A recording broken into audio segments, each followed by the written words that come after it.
ஹல்லேலூயா. வாசிக்கும்படியாக தெரிந்து கொள்ளப்பட்ட வேத பகுதி ஆதியாகமம் 37ஆம் அதிகாரம் வசனங்கள் 13 24 முடிய. ஆதியாகமம் 37ஆம் அதிகாரம் வசனங்கள் 13 24 முடிய. அப்பொழுது இஸ்ரவேல் யோசேப்பை நோக்கி, உன் சகோதரர் சீகேமிலே ஆடுகளை மேய்க்கிறார்கள் அல்லவா, உன்னை அவர்களிடத்திற்கு அனுப்பப் போகிறேன் வா என்றான். அவன் இதோ போகிறேன் என்றான். அப்பொழுது அவன், நீ போய் உன் சகோதரருடைய சேமம் எப்படி என்றும் ஆடுகள் எப்படி இருக்கிறது என்றும் பார்த்து எனக்கு மறுசெய்தி கொண்டு வா என்று அவனுக்கு சொல்லி எபிரோன் பள்ளத்தாக்கிலே இருந்து அவனை அனுப்பினான். அந்தபடியே அவன் சீகமுக்கு போனான். அப்பொழுது ஒரு மனிதன் அவன் வெளியிலே வழி தப்பி திரிகிறதைக் கண்டு, என்ன தேடுகிறாய் என்று அவனை கேட்டான். அதற்கு அவன், என் சகோதரரை தேடுகிறேன், அவர்கள் எங்கே ஆடுகளை மேய்க்கிறார்கள் சொல்லும் என்றான். அந்த மனிதன், அவர்கள் இவ்விடத்திலிருந்து போய்விட்டார்கள், தோத்தானுக்கு போவோம் என்று அவர்கள் சொல்ல கேட்டேன் என்றான். அப்பொழுது யோசேப்பு தன் சகோதரரை தொடர்ந்து போய் அவர்களை தோத்தானிலே கண்டுபிடித்தான். அவர்கள் அவனை தூரத்தில் வர கண்டு அவன் தங்களுக்கு சமீபமாய் வரும் முன்னே அவனை கொலை செய்யும்படி சதியோசனை பண்ணி ஒருவரை நோக்கி, இதோ சொப்பனக்காரன் வருகிறான், நாம் அவனை கொன்று இந்த குழிகளில் ஒன்றிலே அவனை போட்டு ஒரு துஷ்டமிருகம் அவனை பட்சித்தது என்று சொல்லுவோம், வாருங்கள், அவனுடைய சொப்பனங்கள் எப்படி முடியும் என்று பார்ப்போம் என்றார்கள். ரூபன் அதை கேட்டு அவனை அவர்கள் கைக்கு தப்புவித்து அவனை அவன் தகப்பனிடத்திற்கு திரும்பவும் கொண்டு போக மனதுள்ளவனாய் அவர்களை நோக்கி, அவனை கொல்ல வேண்டாம், நீங்கள் இரத்தம் சிந்தலாகாது, நீங்கள் அவன் மேல் கை வையாமல் அவனை வனாந்தரத்திலுள்ள இந்த குழியிலே போட்டுவிடுங்கள் என்று சொல்லி இவ்விதமாய் ரூபன் அவனை அவர்கள் கைக்கு தப்புவித்தான். யோசேப்பு தன் சகோதரரிடத்தில் சேர்ந்தபொழுது யோசேப்பு உடுத்தி கொண்டிருந்த பல வர்ண அங்கியை அவர்கள் கழற்றி அவனை எடுத்து அந்த குழியிலே போட்டார்கள். அது தண்ணீர் இல்லாத வெறும் குழியாய் இருந்தது. ஆமென். ஹல்லேலூயா. ஆனந்தமாய் இன்பக்கானான் ஏகிடுவே, தூய பிதாவின் முகம் தரிசிப்பேன். ஆனந்தமாய் இன்பக்கானான் ஏகிடுவே, தூய பிதாவின் முகம் தரிசிப்பேன். சேற்றில் நின்றென்னை தூக்கி எடுத்து மாற்றி உள்ளம் பூதி தாக்கினாரே. சேற்றில் நின்றென்னை தூக்கி எடுத்து மாற்றி உள்ளம் பூதி தாக்கினாரே. நாளுக்கு நாள் அற்புதமாய் என்னை தாங்கிடும் நாதன் இயேசு என்னோடிருப்பார். ஆனந்தமாய் இன்பக்கானான் ஏகிடுவே, தூய பிதாவின் முகம் தரிசிப்பே. ஆனந்தமாய் இன்பக்கானான் ஏகிடுவே, பிதாவின் முகம் தரிசிப்பே. ஆமென். வாசித்த வேத பகுதியை நீங்கள் கவனித்திருப்பீர்கள் என்று கருதுகிறேன். ஆமென். ஜோசேஃபை குறித்து நாம் தியானித்து வருகிறோம். இது 2வது வாரம். எல்லா மனிதனுக்கும் கடவுள் ஒரு கனவை கொடுத்திருக்கிறார். Every person has a dream.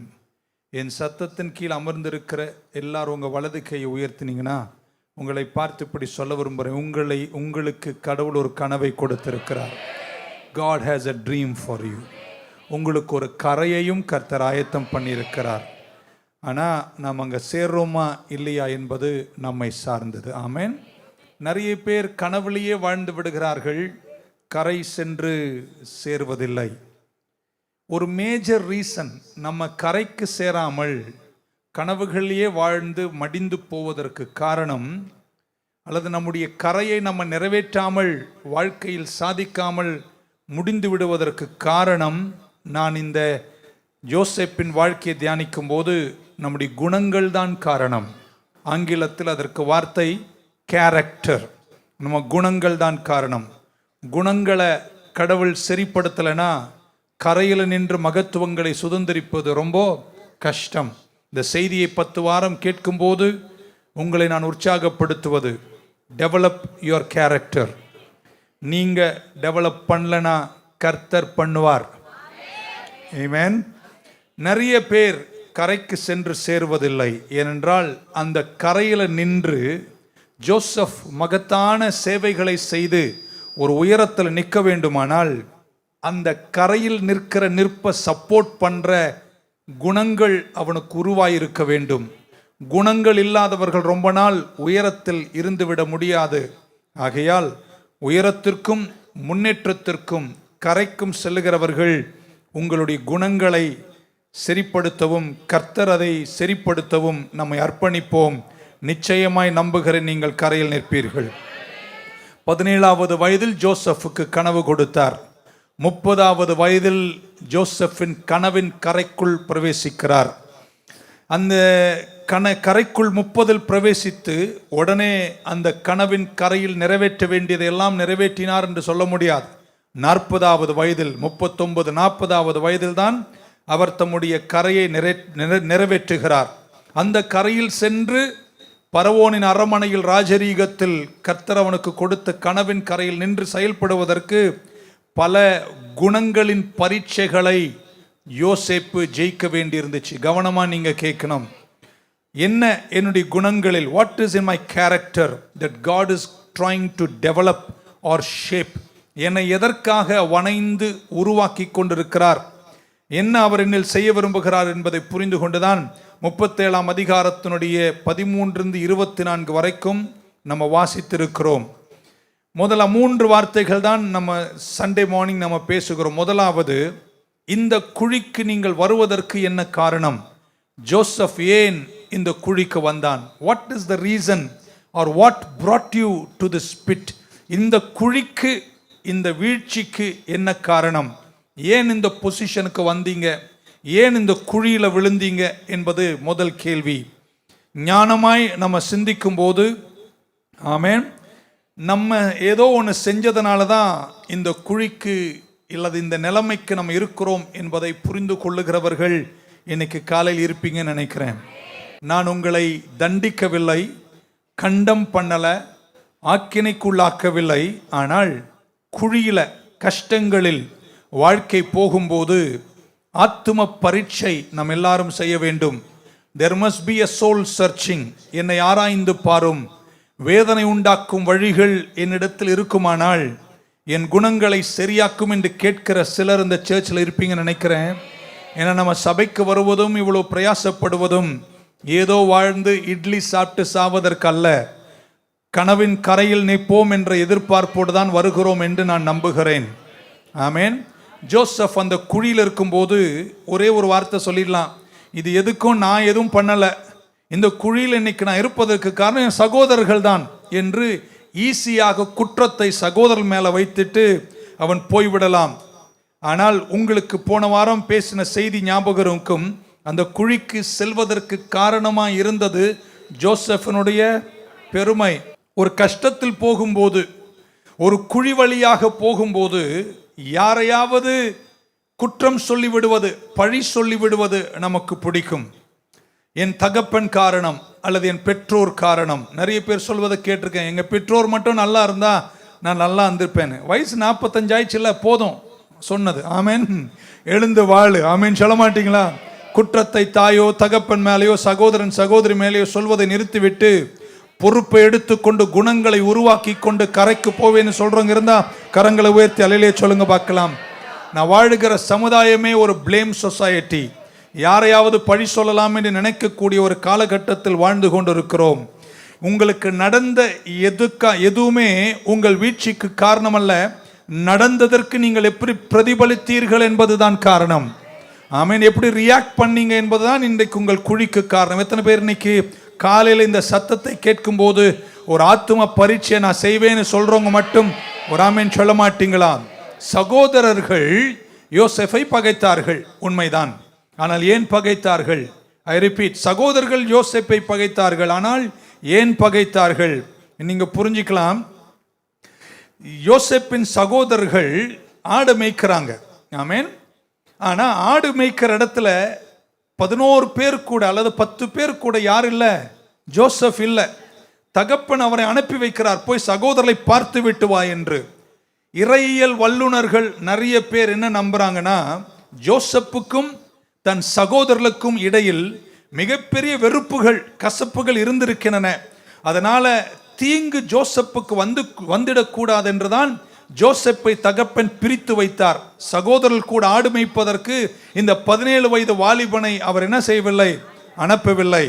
ஆனா இப்போ என்ன தகப்பனுடைய முயற்சி என்னன்னா, இப்படியாவது அவனை அனுப்பி இவனுக்குள்ள இருக்கிற கசப்புகள் வெறுப்புகள் போய் இவங்க ஒன்னா இருப்பாங்கன்னு எதிர்பார்த்து தான் தகப்பன் யாக்கோபு ஜோசப்பை அனுப்பியிருப்பார். இவங்களுக்குள்ள இருக்கிற ரிலேஷன்ஷிப் கொஞ்சம் டெவலப் ஆகும் என்று நினைச்சிருக்கலாம். ஜோசப்புக்கு 17 வயது, மீதி 10 பேர்ல 9 பேர் 30 வயதுக்குள்ள இருக்கிறவர்கள். ரூபேனும் சிமியோனும் 2 பேர் 40 வயதில் 40க்கு மேற்பட்ட வயதில் இருக்கிறார்கள். ஸோ இந்த 40 வயசுக்கு கீழே இருக்கிற முதிர்ந்த ஆடு மேய்த்து பழக்கம் உள்ளவர்களுக்கு ஜோசப்னுடைய சூப்பர்வைசர் தகுதி தேவையில்லை. ஜோசப் போய் அவங்கள சூப்பர்வைஸ் பண்ணோன்ற அவசியம் இல்லை. 40 வயசுங்க ரூபேனுக்கு, சிமியோனுக்கு 40க்கு மேலங்க. அதனால அவங்களுக்கு ஆடு மேய்க்க நல்லா தெரியும். இவர் போய் அவங்களுக்கு ஒன்றும் சூப்பர்வைஸ் பண்ணி எப்படி மேய்க்கணும் அப்படி சொல்லணும்னெல்லாம் சொல்ல வேண்டிய அவசியம் இல்லை. அப்ப ஜோசப்பை தகப்பன் யாக்கோபு அனுப்புவதற்கு காரணம், எப்படியாவது இவங்களுக்குள்ள இருக்கிற வெறுப்புகள் உடைஞ்சு ஜோசப் சகோதரரோடு இணைந்து விட்டால் நலமாய் இருக்கும் என்று கருதிதான் அவரை அனுப்பியிருக்கிறார் என்று நம்புகிறார்கள். 18வது வசனம் 37 இப்படி வாசிக்கிறோம். Now when they saw him afar off, தூரத்தில் ஜோசப்பை கண்டபோது, even before he came near them, கிட்ட வரதுக்கு முன்னாடியே they conspired against him to kill him, அவனை கொன்றிட வேண்டும் என்று நினைத்தார்கள். காரணம், அடுத்த வசனம் நினைக்கிறேன், காரணம் they said to one another, look, this dreamer is coming. நீங்க புரிஞ்சுக்கலாம், அவர் வரும்போது கீழே படிச்சுட்டே போலாம். ஜோசப் வரும்போது என்ன போட்டு வராரு? அப்பா கொடுத்த கோட்டை போட்டு வராரு. என்ற ஆடு மேய்க்க தானே போற, கோட்டு எதுக்கு?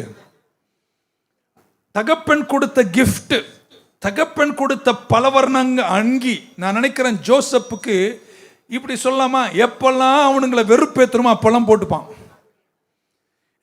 கடவுள் நமக்கு தந்த ஈவுகளும் வரங்களும் ஆசீர்வாதங்களும், ஆமேன், நல்ல விஷயம்தான். தகப்பன் யோசேப்புக்கு கொடுத்த கிஃப்ட் தான்.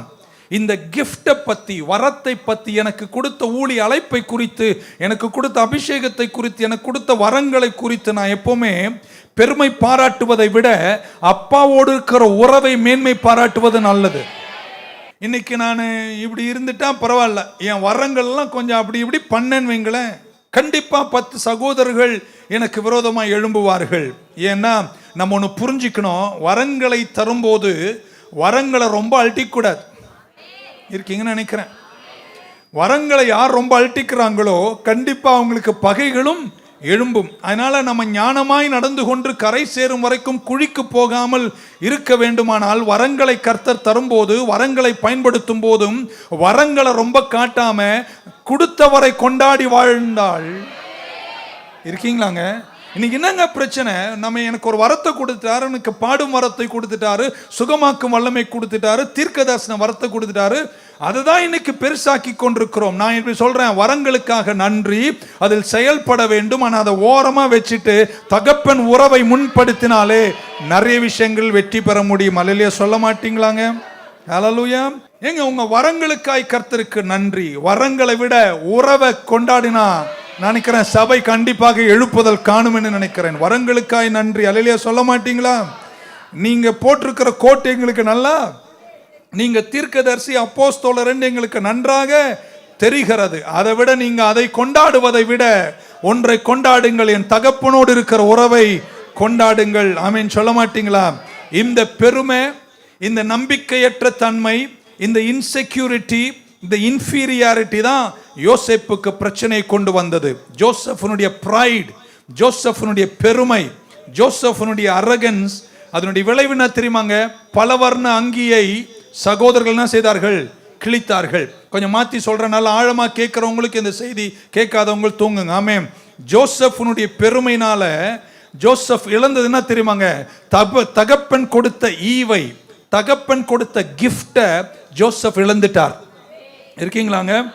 அவருடைய பெருமை நிமித்தம் தகப்பன் கொடுத்த ஈவை, வரத்தை ஆமென் இழந்தார்.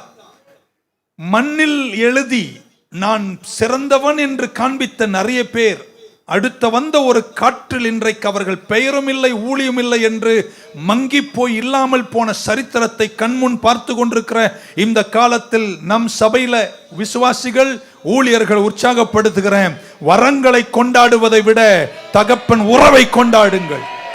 இல்லையா? சொல்ல மாட்டீங்களாங்க? ஏன்னா வரத்தை தந்ததே யாருங்க? கர்த்தர் தான். இல்லையா? சொல்ல மாட்டீங்களாங்க? இப்போ அதனுடைய பெருமையின் நிமித்தம் ஆமென், அதை மெச்சித்து கொண்டதன் நிமித்தம், அந்த வரத்தை குறித்த பெருமை சொல்லின் நிமித்தம் ஜோசப் அந்த வரத்தை அல்ல ஈவை, அந்த பலவர்ண அங்கியை இழந்தான். ஆமென். எத்தனையோ உலகத்தில் உங்களுக்கு தெரியுமோ தெரியாது, ஹை ப்ரொஃபைல் ஊழியர்கள், உயர்ந்து நின்ற தேவ மனிதர்கள் இன்னைக்கு குணங்களில் சிறந்தவர்களாய் நிற்காததினால தங்கள் ஊழியத்தினுடைய கிருபைகளையும் வரங்களையும் இழந்து போனதை நாம் கண்டிருக்கிறோம். ஆமென். இப்போ இப்படி சொல்ல, இப்படி கொஞ்சம் ஆழமா சிந்திக்கிறவங்களுக்காய், சபையையும் ஊழியங்களை நேசிக்கிறவங்களுக்காய் இன்னைக்கு பேசுறேன். வரங்கள் இழந்துட்டாலும் ஜோசப் எகிப்திற்கு போன பின்னாடி ஒரு பலவர்ண அங்கியை இழந்த ஜோசப்புக்கு அந்த அரண்மனையில ஒரு கோட்டெல்லாம் கிடையாதுங்க. ஆமென். நான் நினைக்கிறேன் அப்படியே ஒரு கிளாசெட்டை தள்ளினா நூற்றுக்கணக்கு, ஏன் ஆயிரக்கணக்கு ராயல் கோட்டை கடவுள் கொடுத்தாருங்க. ஒன்னு தெரிஞ்சுக்கோங்க, இழந்தாலும் இழந்தவைகளை கர்த்தர் பல மடங்காய் திருப்ப தருவார். அவருக்கு கோட்டுக்கெல்லாம் பஞ்சமே இல்லை. நம்ம ஆளுங்களுக்கு கோட்டுக்கு பஞ்சமே இல்லை, கோட்டுக்கு பஞ்சம் இல்லை. கடவுள் கொடுப்பார், அது எவ்வளவு இழந்தாலும் கர்த்தர் கொடுப்பார். ஆனால் நம்முடைய மதிகேடத்தனத்தால ஆமென் நம்ம இழந்தாலும், நம்முடைய பைத்துக்காரத்தனத்தால் நம்முடைய வரங்களை இழந்தாலும், இழந்தவைகளை கர்த்தர் திருப்பி தருவதற்கு வல்லவர் என்று எத்தனை பேர் நம்புறீங்க? ஆனா ஒன்னு தெரிஞ்சுக்கோங்க, ஜோசப் பலவர்ண அங்கியை இழந்தான். ஆமென். ஆனால் அந்த இழக்கும் போது தகப்பன் கொடுத்த அந்த பலவர்ண அங்கியை திரும்ப ஜோசப்புக்கு கிடைக்கவில்லை. அப்படிதான் நான் நினைக்கிறேன். ஆமென். He didn't get it back. 1000 கோட்டு பரவோன் அரண்மனையில கிடைச்சிருக்கலாம், தன் உயரத்திற்கு பல கோட்டுகள் கிடைச்சிருக்கலாம், தன் உயரத்திற்கு பல ஈவுகள் கிடைச்சிருக்கலாம், நன்மைகள் கிடைத்திருக்கலாம், செல்வம் கிடைச்சிருக்கலாம். உலகத்திலேயே 2வது செல்வந்தனாய் ஜோசப் வாழ்ந்தான் என்பது சரித்திரம். ஆமென். கடவுள் அவனை கைவிடவில்லை. ஆனால் அப்பா கொடுத்த அந்த கோட்டு திரும்ப ஜோசப்புக்கு கிடைச்சதா என்றால் இல்ல, சகோதரர்கள் அதை கிழித்தார்கள், யோசப் அதை இழந்தான். ஆமென். ஆனாலும் நான் இப்படி நினைக்கிறேன், அந்த நல்ல தகப்பன் யாக்கோபு அந்த ரத்தம் படிந்த கோட்டை பலவர்ண அங்கியை எங்கும் தொலைக்காமல் பத்திரமாக அவர் பாதுகாத்து வைத்திருப்பார். ஆமென். ஹல்லேலூயா. இப்படி சொல்ற நீங்க அல்லேலூயா சொல்லணும். அப்பா கையிலிருந்து கோட்டு திரும்ப கிடைச்சிச்சோ இல்லையோ, அப்பாவின் உறவை கர்த்தர் திரும்ப கொடுத்தார். அதனால தான் சொல்றேங்க, வரங்கள் சிலரை பார்த்துருக்கீங்களாங்க, ஒண்ணுமே இருக்காதுங்க, வரங்களை வச்சுட்டு அவ்வளவு கூத்து பண்றதை நான் பார்த்திருக்கேன். நான் என்ன ஊழியத்துல 35 வருஷமா இருக்கேன். கிழிஞ்சிரும் ரொம்ப நாள். அதெல்லாம் நம்ம பண்ணக்கூடாதுங்க. ஆமென். சொல்ல மாட்டீங்களாங்க? வரங்களை செயல்படணும், ஜனங்கள் ஆசீர்வதிக்கப்படணும், ஜனங்கள் நன்மை பெறணும். வரத்தை ஓரமா வச்சுட்டு உறவுல நிலைச்சிடணும். நீங்க அல்லேலூயா சொல்ல மாட்டீங்கன்னு தெரியும் எனக்கு. ஹல்லேலூயா. சோ ஜோசப்புக்கு கோட்டு திரும்ப கிடைச்சிச்சோ இல்லையோ, தகப்பன் உறவை கர்த்தர் திரும்ப கொடுத்தார். நம்ம எல்லாரும் நம்முடைய பைத்துக்காரத்தனத்தால நிறைய விஷயங்களை வாழ்க்கையில் இழந்தாலும் இன்னைக்கு இழந்ததை கர்த்தர் தருவார் என்பது சந்தேகமே இல்லை. இழந்து போல பணவர்ண அங்கிய வேற விதத்துல கர்த்தர் கொடுப்பாரு. கர்த்தர் திரும்பியும் அழைத்தவனை பயன்படுத்துவார். ஆனா இவை எல்லாத்தை விட நம்ம முக்கியப்படுத்த வேண்டியது என் தகப்பனோடு இருக்கிற என் உறவு எனக்கு முக்கியம் என்று சொல்றவங்க இருந்தா சங்கீதக்காரன் தாவீதோடு சொல்லுங்க, கர்த்தரன் மேய்ப்பராயிருக்கிறார், நான் சாட்சி அடையேன், அவர்தான் எனக்கு எல்லாம் என்று சொல்றவங்க மட்டும் கையை தட்டி ஒரு அல்லேலூயா சொல்லிடுங்க பார்க்கலாம். ஹல்லேலூயா. ஒன்று, இந்த குழிக்கு ஜோசப் வருவதற்கு காரணம் அவனுடைய பெருமை. ஆமென். கடவுள் உங்களை எவ்வளவு உயர்த்தும் போதும், கர்த்தருக்குள்ள எப்பொழுதுமே கர்த்தர் தந்த நன்மைகள் எல்லாம் அனுபவிக்கும் போதும், பிறருக்கு செய்யும் போதும் ஒன்றில் நீங்க நிலைச்சிருங்க, இதெல்லாத்தை விட எனக்கு முக்கியம், 1 கோடி செல்வங்கள் என்னை தேடி வந்தாலும் உமக்கு அது ஈடாகாது என்று கர்த்தரையே நான் நம்பி வாழ்வேன் சொல்றவங்க 2 கையை உயர்த்தி அல்லேலூயா சொல்லிடுங்க பார்க்கலாம். நம்பர் 2, 2வது, இந்த குழியில நம்ம இருக்கும்போது, இருக்கீங்களாங்க? எத்தனை பேர் கஷ்டப்பாதையில் வந்திருக்கீங்க?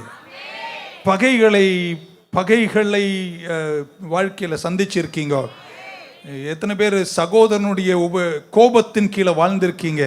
நீங்கள் வாழ்ந்திருக்கீங்க, நான் வாழ்ந்திருக்கேன். ஆமென். அப்படிப்பட்ட நேரங்கள் நமக்குள்ள ஒரு கேள்வி இருக்கணும், ஆண்டவர் என் வாழ்க்கையில் என்ன செய்கிறார்? Amen. What is God doing in my life? அந்த குழியில் நான் இருக்கும்போது என்னுடைய கேள்வி என்ன தெரியுமா? கர்த்தர் என் வாழ்க்கையில் என்ன செய்கிறார்? இங்கே தான் உங்கள் பார்வை என்பதற்கு ஆங்கிலத்தில் நான் பயன்படுத்துகிற பெர்ஸ்பெக்டிவ். நம்முடைய பார்வை என்ன என்பது ரொம்ப முக்கியம். கஷ்டப்படுறீங்க, பகைக்கிறாங்க, குழியில் இருக்கீங்க, வேதனைப்படுறீங்க. உங்களுடைய பார்வை, உங்களுடைய பெர்ஸ்பெக்டிவ் ஒன்று தெய்வீக பார்வையாக இருக்கும், இல்லைனா சாத்தானுடைய பார்வையாக இருக்கும். நான் இறையெல்லாம் உங்க கூட பேசிட்டு இருக்கேன். எப்பொழுதெல்லாம் நம்ம குழியில் இருக்கோமோ, கஷ்டப்படுகிறோமோ, தள்ளப்படுகிறோமோ, கண்ணீர் வடிக்கிறோமோ, முதலாவது அங்கே வந்து நிற்க போகுது யார் தெரியுமாங்க? உங்களை குற்றம் சாட்டுகிற சாத்தான். அவன் வந்து உங்களை கண்டம் பண்ணுவான், உங்களை குற்றம் சொல்லுவான். இன்னைக்கு நீ இந்த நிலைமையில் இருப்பதற்கு காரணம் நீதான் என்று உன்னை தண்டிக்கிற, ஆக்கினைக்குள்ளாக்கக்கூடிய, உன்னை தவறாய் சொல்லக்கூடிய சூழ்நிலையை சத்துரு ஏற்படுத்துவான். நல்லா கவனிக்கணும். 2 வார்த்தை இங்கிலீஷ் பைபிள் இருக்கு அல்லது ஆங்கிலத்தில் இருக்கு. ஒன்று கன்விக்ஷன், இன்னொன்று காண்டம்னேஷன். ஆமென். ஒன்று கன்விக்ஷன் என்ற வார்த்தைக்கு உணர்த்துதல். ஒரு குழியில் இருக்கீங்க, ஒரு கஷ்டத்தில் இருக்கீங்க, கர்த்தர் நம்மை உணர்த்துகிறார். இந்த காரணத்தால தான் நான் இந்த குழியில இருக்கிறேன், நான் செஞ்ச இந்த தவறுகளால தான் இந்த வீழ்ச்சியை நான் கண்டிருக்கிறேன். அது ஸ்பெசிஃபிக்கா, அது ஆண்டவருடைய பார்வை, அது தெய்வீக பார்வை. இந்த குழியில், இந்த வீழ்ச்சியில் எங்கள் குடும்பம், நான் இருப்பதற்கு காரணம் இதுதான் காரணம் என்று தெளிவாக நம் உள்ளத்தை உணர்த்துவார். ஒன்றும் தெரியாத மாதிரி காலையில் ஏன்னா பார்க்குறீங்க. ஆமென். நீங்கள் ஏன் இன்னைக்கு இந்த குழியில் இருக்கீங்கன்னு உங்களுக்கு பரிசுத்த ஆவியானவர் உள்ளத்தை என்ன செய்வாருங்க? உணர்த்துவார். இருக்கீங்களாங்க? அது கன்விக்ஷன். இன்னொரு வார்த்தை காண்டம்னேஷன். அந்த காண்டம்னேஷன் என்ற வார்த்தைக்கு கண்டம் பண்ணுகிறது. கன்விக்ஷன் பரிசுத்தாவியானவருடையது, கன்விக்ஷன் பரிசுத்தாவியானவருடையது, காண்டம்னேஷன் சாத்தானுடையது. நீங்க குழியில் இருக்கீங்க, உங்க பார்வை தெய்வீக பார்வையா இருந்தா நீங்க சொல்லுவீங்க, கர்த்தாவே என்னை மன்னியும், இதுக்கு நான் தான் காரணம், வேதனை உண்டாக்கும் வழி என்னில் இருக்குமானால் என் குணங்களை மாற்றி என்னை தப்பவையும், என்னை அர்ப்பணிக்கிறேன். இருக்கீங்கன்னு நினைக்கிறேன். இன்னொரு பார்வை உங்களுக்கு அங்க இருக்கும், அது சாத்தானிய பார்வை. அவன் வந்து சொல்லுவான், நீ இந்த குழியில் இருப்பதற்கு காரணம் நீ ஒரு கெட்டவன், ஆமே, நீ ஒரு பாவி, நீ ஒரு துரோகி என்று உங்களை சொல்லத் தொடங்குவான். எத்தனை பேருக்கு தெரியும், ஒருவன் கிறிஸ்துவுக்குள்ளானால் அவனுக்கு ஆக்கினை தீர்ப்பு? ஏன் அதை சோகமா சொன்னீங்க? கன்விக்ஷன் வேற, காண்டம்னேஷன் வேற. குழியில் இருக்கும்போது உங்கள் உள்ளத்தை குற்றஞ்சாட்டுகிற சாத்தான் உங்களை பார்த்து சொல்ல, இதோட நீ உதவவே மாட்ட, நீ எதுக்குமே லாய்க்கல, நீ பண்ண குற்றத்துக்கு தொங்கி தான் சாவணும் என்று உன்னை ஆக்கினைக்குள்ளாக்கும் போது நீ அங்கே நின்று கொண்டு தைரியமாய் சொல்லணும், நான் இந்த குழியில் இருப்பதற்கு காரணம் நான் செஞ்ச இந்த தவறு தான், என் குணங்களில் நான் வளருவேன். ஆனா சாத்தானை நீ சொல்ற குற்றச்சாட்டை நான் ஏத்துக்கிட்டு நான் உதவாதவன் என்பதை ஏற்றுக்கொள்ள மாட்டேன். நான் சொல்றேங்க, மீண்டும் நீங்கள் குழியிலிருந்து வெளியே வந்து சீக்கிரம் நீங்கள் கரையில் இருப்பீர்கள். God never, இங்கிலீஷ்ல சொல்றேன் புரியும், God never condemns you. எந்த கஷ்டத்தில் இருக்கும்போது உங்களை பார்த்து சொல்ல, கடவுள் உங்களை கண்டம் பண்ணுவதில்லை. சரியா? அப்படியே சொல்லிட்டு சரியா இருக்கும். ஆனா உங்க இதயத்தை அவர் அலசி பார்க்க உதவி செய்வார். இந்த தவறுகளால தான் நான் இன்னைக்கு இந்த வீழ்ச்சியை கண்டிருக்கிறேன் உங்க உள்ளத்தை உணர்த்தும் போது அங்க எத்தனை பேர் 2 கை உயர்த்தி கர்த்தருக்கு உங்களை அர்ப்பணிப்பீர்கள்? பைபிள்ல இறை இயலை இழந்து போகிற இந்த காலத்தில் திருச்சபைக்கு நான் சொல்ற ஒரு முக்கியமான வசனம் யோவான் 3:16. எத்தனை பேருக்கு தெரியும்? இயேசுவே தெய்வமே, எல்லாம் அப்படி குனிஞ்சு யோவான் 3. இன்னொரு முறை யோவான் 3:16 எத்தனை பேருக்கு தெரியும்? For God so loved the world, ஆண்டவர் இந்த உலகத்தை எவ்வளவாய் நேசித்தார், he gave his only begotten son, ஒரே பேரான குமாரனை கொடுத்தார். எதற்காக? whoever believes in him should not perish but have everlasting life. ஒருத்தரும் அழியக்கூடாது, நித்திய ஜீவன் அடையணும்னு தான் தகப்பன் தன் குமாரனையே கொடுத்தார். 17ஆம் வசனத்தை படித்து உங்களுக்கு ஒன்று சொல்ல விரும்புகிறேன். குழியில் இருக்கிறீங்களா? கஷ்டத்தில் இருக்கீங்களா? கண்ணீரில் இருக்கீங்களா? உங்க உள்ளத்தை ஆவியானவர் உணர்த்தட்டும். ஆனா சாத்தான் உங்களை தண்டிக்க அனுமதிக்காதிருங்கள். ஏங்க ஆமீன் சொல்ல. இன்னொரு வாட்டி, உள்ளத்தை ஆவியானவர் உணர்த்த ஒப்பு கொடுங்கள். ஆனா சாத்தான் உங்களை கண்டம் பண்ண அனுமதிக்காதிருங்கள். ஏனென்றால் இறையியல் புரியாதவர்கள் தான் அப்படி வாழுகிறார்கள். இந்த குழியிலிருந்து நான் ஜெயிப்பேன்னு சொல்றவங்க மட்டும் ஒரு அல்லேலூயா சொல்லுங்க பார்க்கலாம். 17 என் கூட இங்கிலீஷ் தெரிஞ்சாலும் தெரியாவிட்டாலும் படிக்கணும். ஏன்னா தமிழ் எனக்கு தெரியல எப்படி இருக்குன்னு. For God did not. எல்லாரும் இங்கிலீஷ்ல என் கூட சொல்லுங்க, டிட். இன்னொரு டிட் நாட் அப்படின்னா, God did not send his son into the world to condemn the world, but that the world through him might be saved. குமாரன் இந்த பூமிக்கு வந்தது உங்களை கண்டம் பண்றதுக்கல்ல, உங்களை ரட்சிக்க. அடுத்த முறை சோகத்தின் குழியில கண்ணீர் வடிச்சு ஏன் எனக்கு இந்த பாடுகள் என்று கலங்கி நிற்கும் போது பரிசுத்த ஆவியானவர் உள்ளத்தை உணர்த்தும் போது ஏற்றுக்கொள்ளுங்க, இது ஏன் குற்றம்தான். நான் அந்த கோட்டை போடாம இருந்திருக்கலாம், என் சகோதரரோடு அன்பாய் பழகி இருக்கலாம், இந்த குற்றத்தை நான் செய்யாம இருந்திருக்கலாம் என்று உணர்த்தும் போது அதை ஏற்றுக்கொள்ளுங்கள், குணங்களை மாற்றிக்கொள்ளுங்கள். ஆனா குழியில் இருக்கும் போது இதுக்கு மேல நீ தேற மாட்ட, நீ எல்லாம் உருப்பட மாட்ட, நீ செஞ்ச தப்புக்கு இவ்வளோ இல்லை, நான் அப்படிலாம் சொல்லும் போது என் ஆண்டவர் வந்தது என்னை தண்டிக்க அல்ல, என்னை வாழ வைக்க. சொல்ல மாட்டீங்க. இன்னொரு வாட்டி இங்கிலீஷ்ல சொல்லுங்க, God did not send his son to condemn me. Hallelujah. கரெக்டாக தான் பேசிட்டு இருக்கேன்னு நினைக்கிறேன். Hallelujah. பக்க சொல்ல, என்ன கண்டம் பண்ண அவர் வரலங்க, ஏன்னா ஏற்கனவே நான் கண்டம்டு. குழியில் இருக்கிறோம், கஷ்டத்தில் இருக்கிறோம், நம்மளை அவன் வந்து தண்டிக்கிறான். மீண்டும் சொல்றேன், நல்லா ஆழமா கேட்குறீங்களாங்க? ஆவியானவர் உள்ளத்தை உணர்த்த அனுமதியுங்கள், ஆனா சாத்தான் உங்களை தண்டிக்க அனுமதிக்காதிருங்கள். ஏன்னா அவர் இந்த பூமிக்கு வந்தது என்னை கண்டம் பண்ண அல்ல, ஏற்கனவே ஆதாம் செய்த பாவத்தால நான் கண்டம்டா தான் இருக்கேன். அந்த கண்டம்ட தூக்கி வாழ வைக்க தான் குமாரன் வந்தார் என்றால், சாத்தானை உன் குற்றஞ்சாட்டின் கீழே வாழ மாட்டேன், ஆனா என் இதய பரிசோதனை கொடுத்தன் குணங்களை மாற்றிக்கொண்டு எழுந்து மீண்டும் வாழுவதற்கு. சாத்தானுடைய வாய் அசைதுன்னா அவன் என்ன சொல்றான்? தெய்வமே. சாத்தானுடைய வாய் அசைதுன்னா அவன் என்ன தெரியுமா சொல்றான்? பொய் சொல்றான். ஏன்னா அவன் பொய்யனும் உன்னை பத்தி வேண்டாதெல்லாம் சொல்றான்னா நீங்க புரிஞ்சுக்கலாம். அவன் யார் சொல்ல என்ன சொல்றான்? பொய்ய சொல்றான். உங்களுக்கு தெரியும் இங்க என்ன பொய் சொன்னாங்க? சகோதரர்கள் துணி எடுத்துக்கொண்டு போய் ஒரு ஆட்டை அடித்து, ஒரு மிருகத்தை அடித்து, அதன் ரத்தத்தை அதில் தெளிச்சு தகப்பன் கிட்ட போய் ஆதாரத்தை காட்டி சொல்றாங்க, உங்க புள்ள என்னாச்சுங்க, செத்து போயிட்டான் அப்படின்ட்டாங்க. ஆமே, ஒரு துஷ்ட மிருகம் உங்கள் மகனை கொன்று விட்டது அப்படின்னு பொய்ய சொன்னாங்க. என்ன சொன்னாங்க? பொய்ய சொன்னாங்க. பொய்க்கு தேவையான சாட்சியை உருவாக்குனாங்க. உங்க வாழ்க்கையில சில சூழ்நிலைகளில் ஆமேன் சாத்தான் சில அடையாள எப்படி சொல்றது சாட்சியல் எவிடன்ஸை ப்ரொடியூஸ் பண்ணி இதுதான் நீ என்று சொல்லும் போது நாம் அதை ஏற்றுக்கொண்டு காலங்கள் வாழுகிறோம். இன்னைக்கு உங்க சொல்றேங்க, சாத்தானுடைய எந்த பொய்க்கும் நீங்க தலை வணங்காம நீங்க சொல்லணுங்க, நான் வாழல்ல தலையா இருப்பேன், நீ பொய் சொல்றவன் பொய்களை நான் ஏற்றுக்கொள்ள மாட்டேன். இருக்கீங்களா? ஒரு ஆமேன் சொல்ல மாட்டீங்களாங்க? வஸ்திரத்தை தான் சகோதரர்கள் யாக்கோபுக்கு காட்டினார்கள். தகப்பனே தீர்ப்ப சொல்லிட்டார், என் பிள்ளைய துஷ்ட மிருகம் கொண்டு சகோதரர்கள் கொன்றது என்று சொல்லவே இல்லைங்க. உங்க வாழ்க்கையில கொஞ்சம் அலசடியை கொண்டு வந்து உன்னை ஒரு மாதிரி சாத்தான் உனக்கு எவிடன்ஸை காட்டும் போது நீங்க அதை நம்பி ஆமே அவன் பொய்களை ஏற்றுக்கொள்ளுகிறீர்கள். இன்னைக்கு உங்களை உற்சாகப்படுத்துறங்க, நீங்க தோல்வி இல்லைங்க, நீங்க பாவி இல்லைங்க, நீங்க துரோகி இல்லைங்க, நீங்க ரத்தத்தால கழுவப்பட்ட நீதிமான்கள். பொய்களை ஓரமா கட்டிட்டு கர்த்தருடைய நீதியில நிலைப்பேன்னு சொல்றவங்க அல்லேலூயா சொல்ல மாட்டீங்களாங்க? அல்லேலூயா. ஜேக்கப் இந்த பொய்யை 22 வருஷம் நம்பினார். எத்தனை வருஷங்க? 22 வருஷம். 39 வயது அல்லது 40 வயதுக்கு நெருங்கி ஜோசப் வரும்போது தான் யாக்கோபுக்கு தெரிகிறது, என் மகனை ஒரு துஷ்ட மிருகம் கொல்லவில்லை, இன்னும் அவர் உயிரோடு இருக்கிறார். இன்னைக்கு என் வார்த்தையின் கீழே அமர்ந்திருக்கிற நிறைய பேர் அவன் சொன்ன பொய்களின் கீழே எனக்கு வாழ்ந்திருக்கீங்க. உனக்கு வாளாக உன்னை உருப்படாதவனாக அவன் சொன்னதை கேட்டு நீங்களும் வாழ்றீங்க. இந்த புது வருஷத்துல நீங்கள் வெடித்து கிளம்பி சொல்லணுங்க, அவன் சொல்ற எந்த பொய்களையும் நான் நம்புவதில்லை, இந்த வேதம் தான் எனக்கு சத்தியம், சாத்தான் சொல்ற ரிப்போர்ட்டை நான் நம்ப மாட்டேன், கர்த்தருடைய ரிப்போர்ட் தான் எனக்கு எல்லாம் என்று சொல்றவங்க. ஹல்லேலூயா, ஆமென். சாத்தான் உங்களுக்கு நிறைய எவிடன்ஸ் காட்டுவான். அதனால தான் வாழ்க்கையை நம்ம காத்துக்கொள்ள வேண்டும். ஆமென்.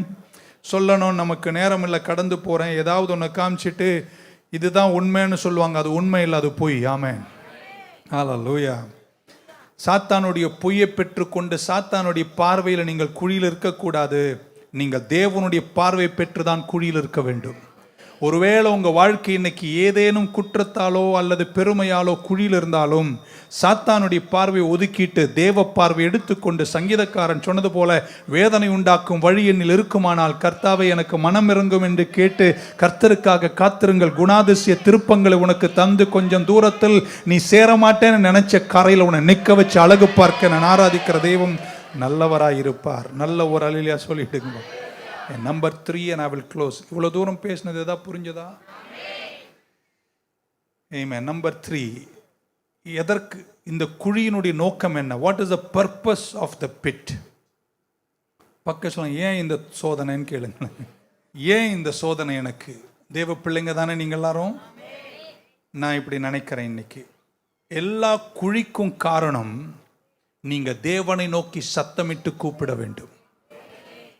இல்லைனா இங்கிலீஷில் சொன்னாலாம் இருக்கும், the purpose of the pit is to cry out to God. தேவன் நோக்கி நாங்கள் அழுது கூப்பிடணுங்க. குழியில் இருக்கிற எல்லாரையும் உற்சாகப்படுத்துகிறேன், ஜெபத்தை அதிகரியுங்கள். குழியில் இருக்கும்போது, இப்போது ஜோசப் ஒரு குழியில் இருக்கான், குழிக்குள்ளே வேற யாரும் இல்லைங்க. இப்போ வேற யார்கிட்ட பேசுறது? ஆமென் சொல்ல மாட்டீங்களா? வேற வழியில் கர்த்தர்கிட்ட தான் பேசணும்.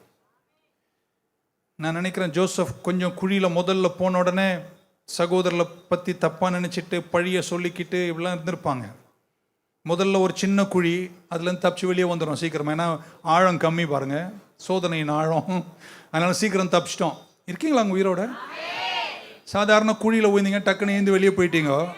அதனால் நீங்கள் ரொம்ப அதை நினைக்க மாட்டீங்க. ஆனால் நம்ம ஜாக்கிரதையாக இருக்கணும். இன்னொரு குழி அதை விட ஆழமாக இருந்துச்சுன்னா கூப்பிடாத நீ கூட கூப்பிடுவேன். புரியல உங்களுக்கு? இப்போ நான் ரொம்ப வீரமாக இருக்கேன். ஏன்னா இப்போ நான் இது வரைக்கும் வந்த குழியெல்லாம் லேசுங்க, அது நானே குதிச்சு வந்துட்டேன். அதனால் எனக்கு அது வீரமாக தெரியுது. ஆனால் ரொம்ப ஆழமாக இருந்துச்சுன்னு வைங்களேன் குழி, நீ கண்டிப்பாக அழுவ. முதல்ல வீரமாலாம் பேசுவ, அதுக்கப்புறம் நீ யாரை கூப்பிடுவ?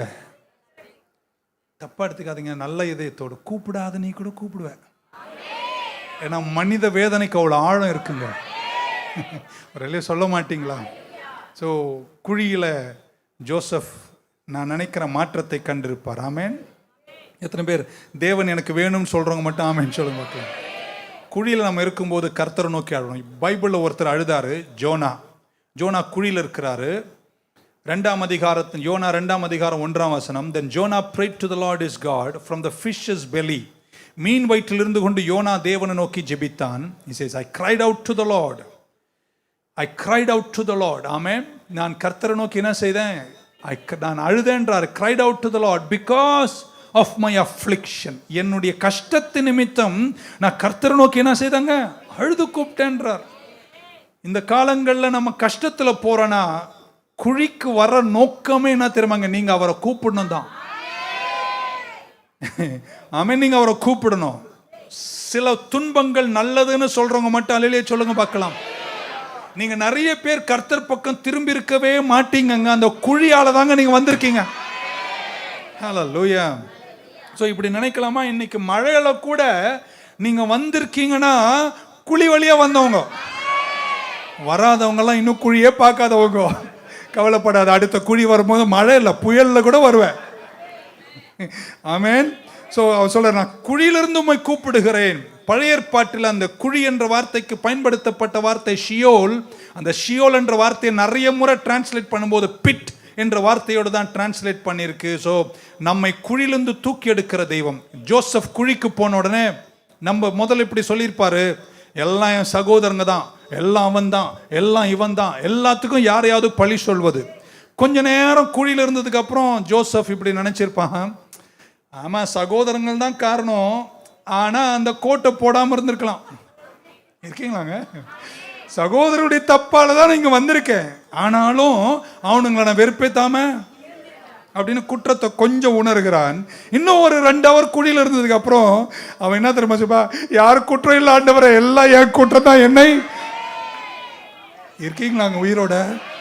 He comes to a place, ஒரு இடத்துக்கு வரும்போது அவர் சொல்றாரு, இனி நான் அவங்கள அண்ணனை தம்பியெல்லாம் குற்றம் சொல்றதா இல்லைங்க, என்னை எப்படியாவது காப்பாத்துங்க, எல்லா குற்றத்துக்கும் நான் தான் காரணம், என்னை மன்னியும் என்று அவன் கதறி கூப்பிட்டான். பைபிள்ல எவ்வளவு அழகு தெரியுமாங்க. அவன், நான் நினைக்கிறேன், நான் இப்படி கற்பனை பண்ணிக்கிறேன், அவன் அப்படி கூப்பிட்ட உடனே தான் ரூபேன், ஆமென் சொல்ல மாட்டீங்களா? எல்லாம் சொல்லுங்க. ரூபேன் மூத்த பிள்ளை வந்து என்ன தெரியுமா சொன்னாரு? அவனை கொல்லாதீங்கடா, நம்ம அவனை என்ன செய்வோம், வெள்ளி காசுக்கு வித்துருவோம் என்று வித்து போட்டார்கள். அந்த வசனம் ரொம்ப விலையேற பெற்றது. ஆமென். நம்ம வாழ்க்கையில என்னைக்கு நம்ம கதறி கூப்பிட கற்றுக்கொள்ளுகிறோமோ, கர்த்தர் ரூபேனை கொண்டு உங்களை குழியிலிருந்து தப்ப வைத்து மீண்டும் பிதா கையில் கொடுக்கிற வேலையை கர்த்தர் செய்வார். நல்ல ஒரு அல்லேலூயா சொல்லிடுங்க பார்க்கலாம். Let us not kill him என்று சொன்னது யார் தெரியுமாங்க? யூதா அல்லது ரூபேன். ஆமென். பழைய ஏற்பாடு நிழல், புதிய ஏற்பாட்டு நிஜம். 37:22 வாசிக்கிறேன், என் செய்தி முடிஞ்சது.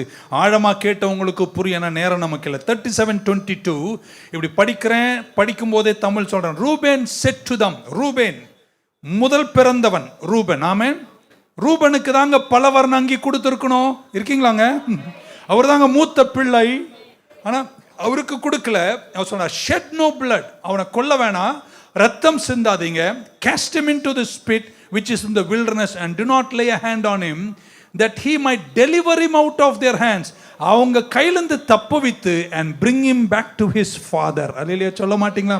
ரெண்டு கையை உயர்த்தும் போது இப்படி சொல்றாங்க, ரூபன் இன்னைக்கு குழியில நீங்க 1000 பழிகள் 1000 பேரை சொல்லதை நிறுத்திட்டு எல்லாத்துக்கும் நான் தான் காரணம் ஆண்டவரேன்னு அர்ப்பணித்த உடனே உங்க குழியிலிருந்து உங்களை தூக்கி எடுத்து மீண்டும் பிதாவோடு ஒப்புரவாக்க விடுதலையாக்கும் கரத்தை கர்த்தர் குழியில உனக்கு தருவார் என்று நம்புறவங்க கையை உயர்த்தி ஒரு ஆமென் சொல்ல மாட்டீங்களா?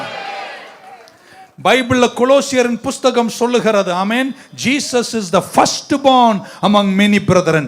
அநேக சகோதரர்களில் இயேசு யாரா? முதல் பேரானவர். முதல் பேரானவர் ரூபேன் தான் முதல் பேரானவர். அவருடைய வேலை, அவர் என்ன தெரியுமா சொன்னார்? அவனை விடுவிப்போம், பிதா கையில ஒப்பு கொடுப்போம். ஆமென் சொல்ல மாட்டீங்களா? வீண்டு சொல்றாங்க, நம்ம முதல் பேரான குமாரன் ரூபேன் அல்ல, இயேசு கிறிஸ்து. நீங்க குழியில் இருக்கும்போது அவரை நோக்கி கதறி கூப்பிட்டீங்கன்னா உங்களை விடுவிப்பது மட்டுமல்ல, பிதாவின் கையில் உங்களை கர்த்தர் மீண்டும் நிலைநாட்டி அர்ப்பணித்து ஆசீர்வதிப்பார். அல்லேலூயா சொல்ல மாட்டீங்களாங்க? இப்போ என்ன பேசிட்டு இருக்கோம்? குழிக்கு காரணம் தெய்வமே, மழை தான் பெஞ்சதுன்னு. ஓகே, குழிக்கு காரணம் என்ன அப்படின்னு கேட்டீங்கன்னா நான் சொல்றேன், உங்களை மீண்டும் பிதாவோடு சேர்ப்பதற்கு, இழந்து போன உறவை மீண்டும் நிலைநாட்டுவதற்கு. So the purpose of every pit is to set us free from everything that is holding us in bondage. நம்மை தேவையில்லாத பூமிக்குரிய கட்டுகள் வைத்திருக்கிற எல்லா கட்டிலிருந்து நம்மளை விடுவித்து, குழிக்கு காரணமே உங்களை பிதாவோடு ஒப்புரவாக்குவதற்காக, உங்களை தேவனோடு சேர்ப்பதற்காக. ஜோசப்பும் ரூபேனை போல ஒரு டைப், ஒரு நிழல். ஜோசப்பின் வஸ்திரத்தை கிழித்தார்கள், இயேசுவின் வஸ்திரத்தையும் கிழித்தார்கள். யோசேப்பை யூதா விற்று போட்டான், இயேசுவையும் யூதாஸ் விற்று போட்டான். ஆமென் சொல்ல மாட்டீங்களாங்க? ஸோ ஜோசப் குழிக்கு போனது, ஜோசப் குழியில் தூக்கி எறியப்பட்டது, இயேசுவும் குழியில் இறங்கினார். அவர் கல்லல் இருக்கும்போது பாதாளத்திற்கு போனார் என்று பைபிள் சொல்லுகிறது. எபேசியரின் நிருபத்தில் இயேசு கிறிஸ்து எந்த தவறும் செய்யவில்லை. ஆமென். ஆனால் குழிக்கு போனார். கையை மேலே உயர்த்தும் போது இப்படி சொல்ல விரும்புகிறேன், ஆமென், நீங்கள் குற்றத்தாலோ குற்றம் இல்லாமலோ நீங்கள் குழிக்கு போனாலும் நீங்கள் குழியிலிருந்து வெளியே வருவீர்கள். ஏன்னா உங்களுக்கு முன்னாடி ஒரு முதல் பேரானவர் குழிக்கு போனார். அவரை குழியில் இருப்பதற்கு தகப்பன் விடவில்லை, கர்த்தர் அவரை வெளியே கொண்டு வந்தார். அவரை வெளியே கொண்டு வந்தவர் இன்னைக்கு வாழ்க்கையில் எந்த குழியில் இருந்தாலும் உங்களையும் வெளியே கொண்டு வருவதற்கு என் தேவன் பெரியவர் என்று நம்புறவங்க மட்டும் அல்லேலூயா என்று சொல்லுங்க பார்க்கலாம். குமாரன் இயேசுவை குழியில் விடாதவர் உன்னையும் குழியில் விட மாட்டார், உன்னை வெளியே கொண்டு வருவார். ஏன்னா 16ஆம் சங்கீதத்தின் 10ஆம் வசனம் இப்படி சொல்லுகிறது. 16:10 of the book of Psalms says, he will not leave my soul in Sheol. அவர் என் ஆத்துமாவை குழியில் விடுவதில்லை, nor will you allow your holy one to see corruption. இன்னைக்கு குழியில் இருக்கீங்கன்னா காரணம், நீங்கள் பிதாவோடு மீண்டும் ஒப்புரவாக்க கர்த்தர் நினைக்கிறார். உங்கள் கட்டுகளை கர்த்தர் உடைப்பார், உங்களுடைய துன்பங்கள் தீரும். 3 பேரை தட்டி சொல்லுங்க, நான் சீக்கிரம் வெளியே வரப்போறேங்கன்னு. ஆனா உங்களை வெளியே கர்த்தர் எடுப்பதற்கே ஒரு நோக்கம் என்ன தெரியுமா? ரூபேன் அதுதான் சொன்னார், உங்களை பிதாவோடு சேர்ப்பதற்காக. எத்தனை பேர் இந்த தேவ உறவுல நான் காலமெல்லாம் நடக்கணும்னு நம்புறவங்க இருந்தா நம்ம தொடர்ந்து பேச போறோம். கர்த்தர் உங்களை நடத்துவாரு. இன்னைக்கு நீங்க குழியில் இருக்கீங்கன்னா அந்த குழிக்கு காரணம் உங்க குற்றமா இருந்தாலும் கேட்டீங்கன்னா நீங்க ஆமையெல்லாம் சொல்லியிருக்கணும். இன்னொரு முறை சொல்றேன், நீங்கள் குழியில் இருக்கிறீர்கள், அந்த குழிக்கு காரணம் உங்களுடைய குற்றமா இருந்தாலும். என்னமோ உங்களை திட்டின மாதிரி என்ன முறைக்கிறீங்க. இன்னொரு முறை, நீங்கள் குழியில் இருக்கிறீர்கள், அந்த குழியில் இருப்பதற்கு காரணம் நீங்களாய் உங்க குற்றமாய் இருந்தாலும் உங்களுக்கு நீங்கள் ஒன்றை செய்ய வேண்டும். நீங்கள் கர்த்தரை நோக்கி கதறி கூப்பிட்டால், ஆமென் சொல்ல மாட்டீங்களாங்க? ஹல்லேலூயா. உங்களை மீட்டுக் கொள்வார், உங்களை வெளியே கொண்டு வருவார். நான் நம்புகிறேன், ஜோசப்பை போல இன்னைக்கு என் சத்தத்தை கேட்குற நீங்கள் குணங்களின் பரிமாற்றங்களுக்காய் அனுமதிக்கப்படுகிற சில துன்பங்களில் சோராமல் நில்லுங்கள். கொஞ்சம் தூரத்தில் நான் உங்களை சந்திக்கப் போவது குழியில் அல்ல, சிறையில் அல்ல, ராஜரீகத்தில். அந்த விசுவாசம் இருந்திருந்தா நீங்கள் அல்லேலூயா எகிரிலாம் சொல்லியிருப்பீங்க. இன்னொரு முறை, அந்த குணங்களின் பரிமாற்றங்களுக்கு சோதனையின் காலத்தில் அர்ப்பணித்து குழியில் இருக்கும்போது நீங்கள் கதறி கூப்பிட கற்றுக்கொண்டு ஜெபிக்கிறவர்களா இருந்தால் சீக்கிரம் நீங்கள் இருக்க போவது குழியில் அல்ல, சிறையில் அல்ல, கர்த்தர் ராஜரீகத்தில் வைப்பார்.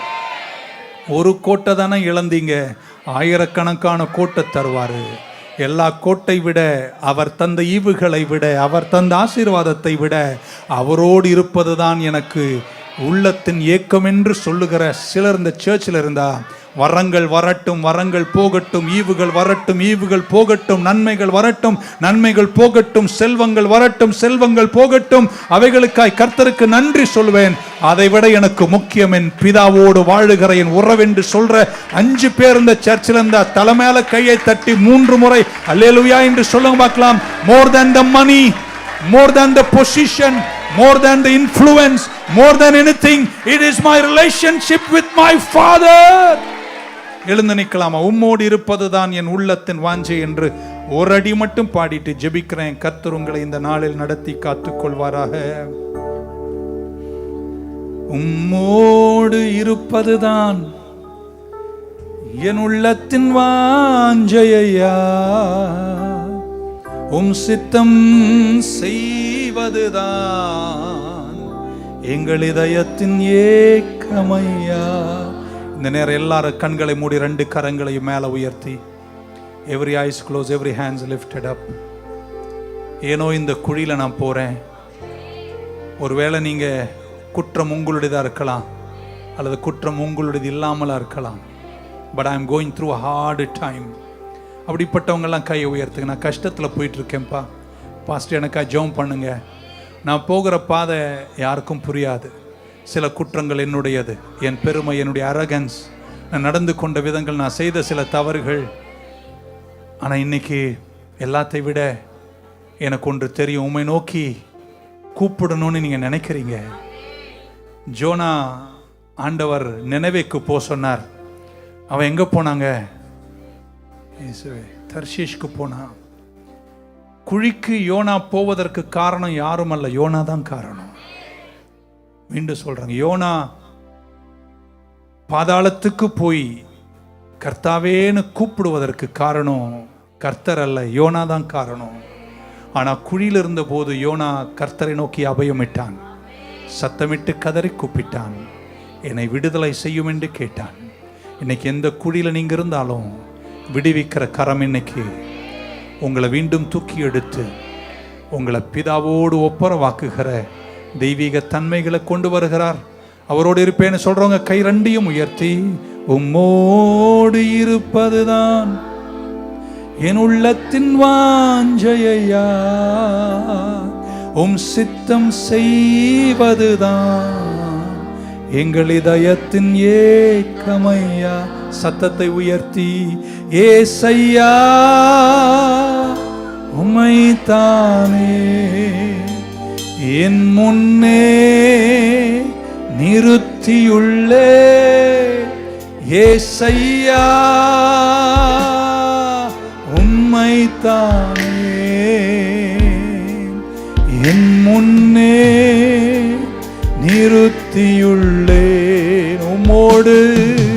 உம்மோடு இருப்பதுதான் எங்கள் உள்ளத்தின் வாஞ்சையா. உம் சித்தம் செய்வதுதான் எங்கள் இதயத்தின் ஏக்கமையா. நல்ல ஆண்டவரே, இந்த காலைக்கு நன்றிப்பா. குழியில் இருக்கும்போது நீங்க அந்த குழியை குறித்த நோக்கமே உம்மை கூப்பிடுவது தான் என்றால் வேற என்னப்பா எங்களுக்கு தஞ்சம்? மனிதர்கள் ஒரு எல்லைக்கு மேலே எங்களுக்கு உதவி செய்ய முடியாதுப்பா. அந்த அகோர குழியில் யாருமில்லாத தனிமையில் கையை உயர்த்தி உம்மை நோக்கி சத்தமிட்டு கூப்பிடுகிறோம். என் குரலை கேட்டு இறங்கி வந்து என்னை தூக்கி எடுத்து என் பாதங்களை கண்மலையின் மேல் நிறுத்தி நடைகளை உறுதிப்படுத்தின தாவீதின் தெய்வமே, உமக்கு நன்றி சொல்லுகிறோம். இந்த செய்தியை கேட்ட எல்லா குடும்பங்களும் இந்த வாரத்திலேயே உங்க கரத்தின் விடுதலையை காண்பார்களாக, தொடுதலை காண்பார்களாக, ஜெயத்தை காண்பார்களாக என்று வேண்டி சுபிக்கிறேன்ப்பா. வெற்றியின் சாட்சிகளை எழுத கிருபை செய்யும். இயேசு கிறிஸ்துவின் நாமத்தில் வேண்டுகிறோம் ஜீவனுள்ள எங்கள் நல்ல பிதாவே. கரங்களை உயர்த்தி ஒரு குரலாய் என் ஆத்துமாவே கர்த்தரை ஸ்தோத்திரி, முழு உள்ளமே பரிசுத்த நாமத்தை ஸ்தோத்திரி. ஆத்துமாவே கர்த்தரை ஸ்தோத்திரி, கர்த்தர் செய்த சகல உபகாரங்களையும் மறவாதே. ஆண்டவராகிய இயேசு கிறிஸ்துவின் கிருபை, பிதாவாகி தேவனுடைய அன்பு, பரிசுத்தாவியானுடைய ஐக்கியம் நம் அனைவரோடும் பரிசுத்தவானோடும் திருச்சபையோடும் இன்றும் என்றும் இருப்பதாக. God bless you. விரைந்து ஓடுங்கள். Thank you.